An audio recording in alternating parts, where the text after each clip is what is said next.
All right, so you've sent in some really fascinating sources on this whole eat the rich thing, and I'm ready to kind of dive in with you. We've got, historical analysis, news stories, even some economic projections on potential policy changes.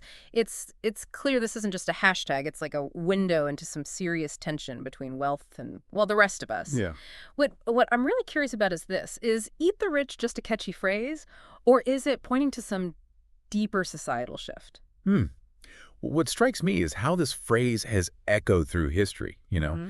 The sources actually trace it back centuries to the French Revolution. Yeah. Back then, it was a much more literal threat during times of famine. Really? Imagine that. That's a far cry from a viral TikTok, right? Yeah. But how did we get from starving masses to online outrage? Yeah, the sources suggest it evolved from a survival instinct into a metaphor for class conflict.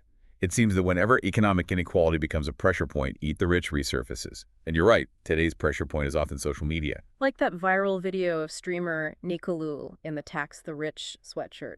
Over 50 million views. But does online awareness translate into real-world change? That's the debate, isn't it?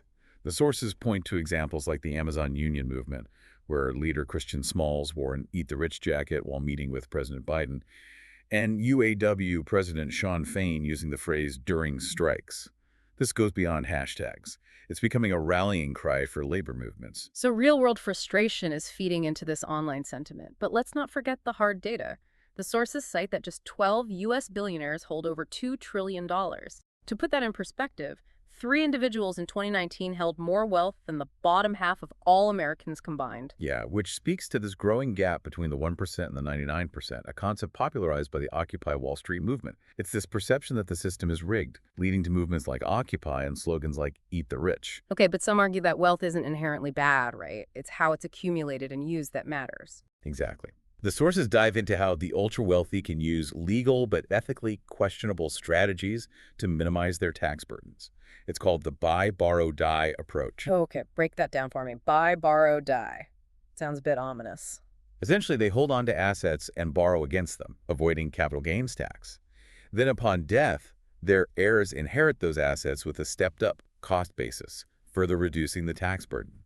It keeps wealth concentrated within a small circle. The sources mention Elon Musk and Jeff Bezos have used these tactics to minimize their federal income tax in certain years. So that's how the system can be rigged, even legally. No wonder people are frustrated. But what's the solution? A wealth tax is often proposed, but the sources suggest it's not that simple. Right, a wealth tax could potentially raise revenue, but it's not a magic bullet. It could also lead to unintended consequences like reduced capital formation, which basically means less money available for investment in businesses and new ideas. Less investment could mean job losses, right? And wouldn't this impact everyone, not just the ultra-wealthy? Precisely. That's why the sources caution against simplistic solutions to complex economic problems. There's a whole ecosystem to consider. So we've seen how Eat the Rich has evolved from a literal threat to a metaphor for economic frustration. We've looked at the data on wealth inequality and how the system can be manipulated. But where do we go from here? If a wealth tax isn't the answer, what are some other potential solutions? Well, some argue that a wealth tax is just one piece of the puzzle. The sources explore other approaches like strengthening labor unions or investing in education and job training. Those are interesting ideas, but wouldn't they require significant political and social change? Absolutely. Addressing economic inequality requires a multifaceted approach that looks beyond just redistributing wealth. Mm. We need to examine the very structures that perpetuate these disparities. Speaking of structures, the sources highlight the 2008 financial crisis as a prime example of how unchecked greed and risky behavior in financial markets can have devastating consequences, not just for the wealthy, but for everyone. That's a crucial point. The pursuit of profit often comes at the expense of workers' rights, environmental sustainability, and even basic ethical principles. It's a reminder that greed isn't just about money. It's about power, status, and the constant pursuit of more, regardless of the cost. The sources argue that this insatiable desire for more is a driving force behind many of the societal problems we face today. And they cite some pretty alarming statistics like poverty being the fourth leading cause of death in America. That's a sobering thought, and it underscores the human cost of economic inequality. So we've seen how Eat the Rich reflects this deep-seated frustration with the current system. But simply eating the rich isn't a solution. We need to address the underlying issues of greed, inequality, and systemic flaws that perpetuate these problems. And that requires us to think critically, engage in meaningful dialogue, and demand better from our leaders and institutions. It feels like we've only just scratched the surface here. The sources you shared cover so much ground, from the history of this phrase to the complexities of a wealth tax. But I'm curious, what specific actions or changes do these sources suggest for creating a more equitable society?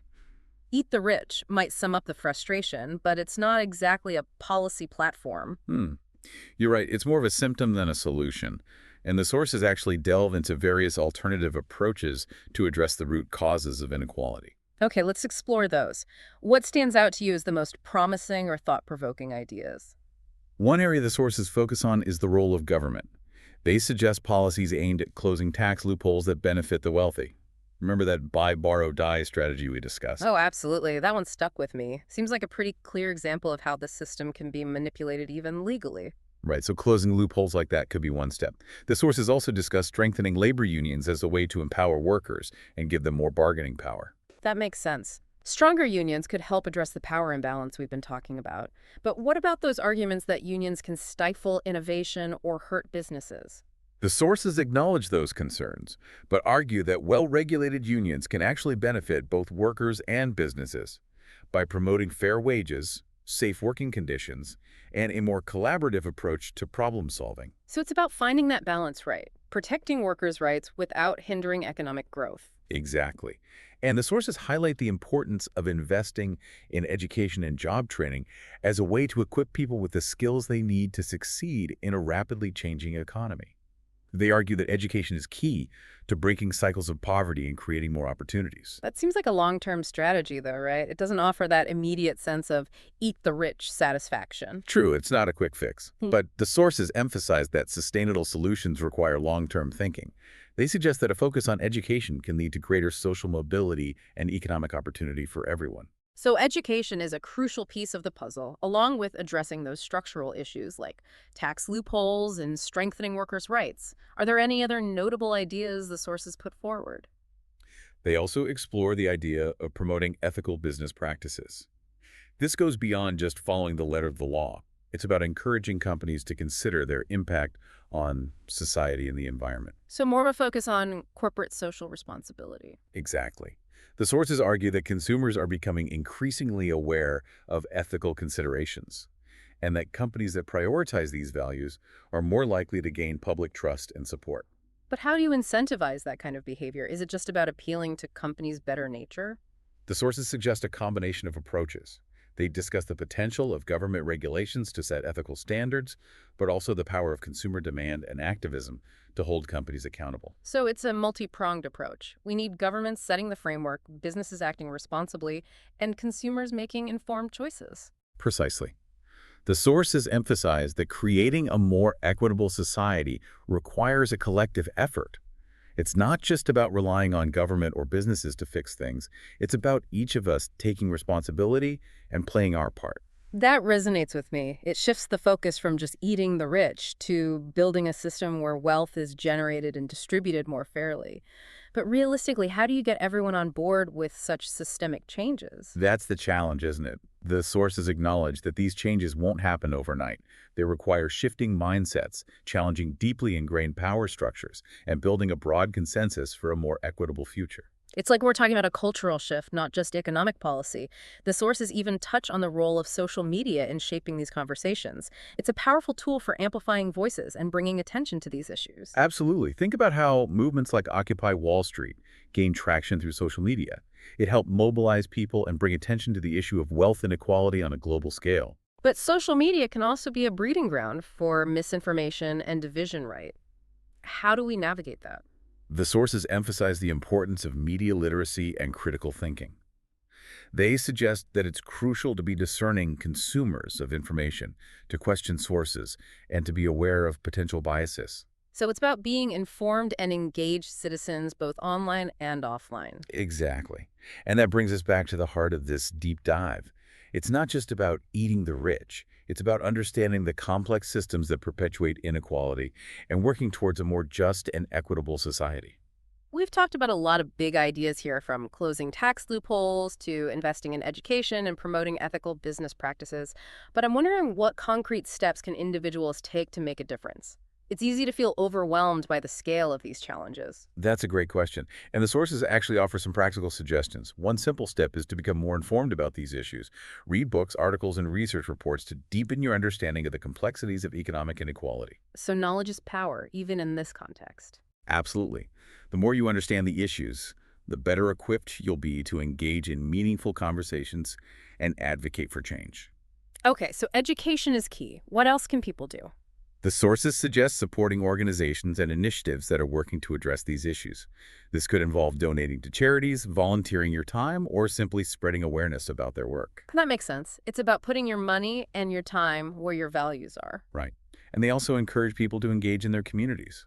This could involve attending town hall meetings, contacting your elected officials, or simply talking to your friends and family about these issues. So it's about being an active and engaged citizen, both locally and globally. Exactly. And remember, even small actions can make a difference.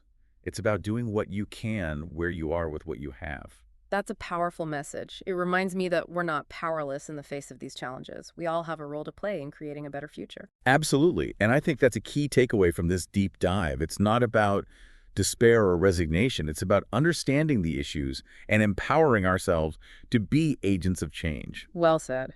And I think that leads us perfectly into the final part of our deep dive, where we'll explore how Eat the Rich shows up in culture. It's not just a political or economic slogan, it's seeped into movies, books, music. Yeah, it's fascinating how something that started as a literal threat during times of famine has become this potent cultural symbol. It speaks to this deep-seated unease about wealth disparity, but it also shows up in unexpected places, sometimes with a wink and a nod, other times with biting satire. Let's delve into those cultural expressions and see what insights they can offer. So we've talked about the history, the economics, the potential solutions, but Eat the Rich isn't just a dry policy debate. It's also become this cultural touchstone, showing up in movies, TV, even music. Yeah, it really has. The sources actually have a whole section on this. They talk about how Eat the Rich is often used satirically to highlight the absurdity of extreme wealth inequality. Right, like in the movie Triangle of Sadness, which won the Palme d'Or at the Cannes Film Festival in 2022. It's a dark comedy that uses over-the-top scenarios to kind of skewer the ultra-rich and their often outlandish lifestyles. Oh, yeah, I remember that one. There's a scene in that movie on a luxury yacht where everything literally goes to, well, let's just say it's a messy critique of excess and privilege. Yeah. It's a perfect example of how satire can be a powerful tool for social commentary. Yeah. By exaggerating and lampooning the behavior of the elite, it exposes the flaws and contradictions of the system they represent. And it makes us laugh even as we're squirming in our seats. The sources also mention the TV show Succession, which has become a cultural phenomenon. It's a darkly funny and often brutal portrayal of a wealthy family vying for control of a global media empire. Secession is fascinating because it doesn't shy away from showing the ugliness and dysfunction that can come with immense wealth and power. The characters are often driven by greed, ambition, and a complete lack of empathy. Yeah, and yet we can't help but be drawn into their world even as we're repulsed by their behavior. It's like a guilty pleasure.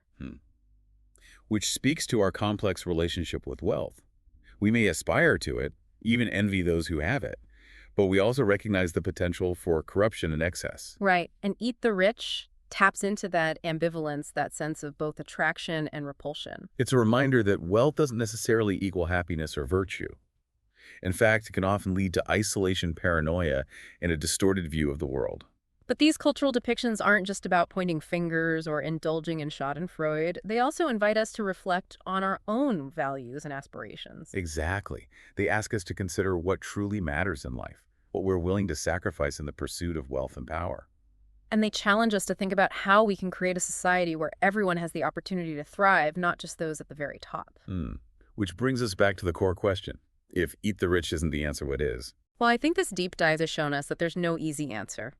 It's a complex issue with deep historical roots, tangled economic systems, and a cultural landscape that both reflects and shapes our perceptions of wealth and power. Yeah, we've seen how Eat the Rich has evolved from a literal threat to a metaphor for class conflict, a political slogan, and a cultural meme. It's a rallying cry for some, a source of satire for others, and a topic of ongoing debate for all of us. But perhaps the most important takeaway is that it's a conversation starter. It forces us to confront uncomfortable truths about ourselves and the society we live in. And it compels us to think critically about how we can create a more just and equitable world. So if you're listening to this, we encourage you to keep exploring these questions. What does Eat the Rich mean to you? What role do you play in perpetuating or challenging systems of inequality? What kind of world do you want to leave for future generations? Remember, understanding is just the first step. It's up to each of us to translate that understanding into action to be the change we want to see in the world. Thanks for joining us on this deep dive. Until next time, stay curious and keep questioning.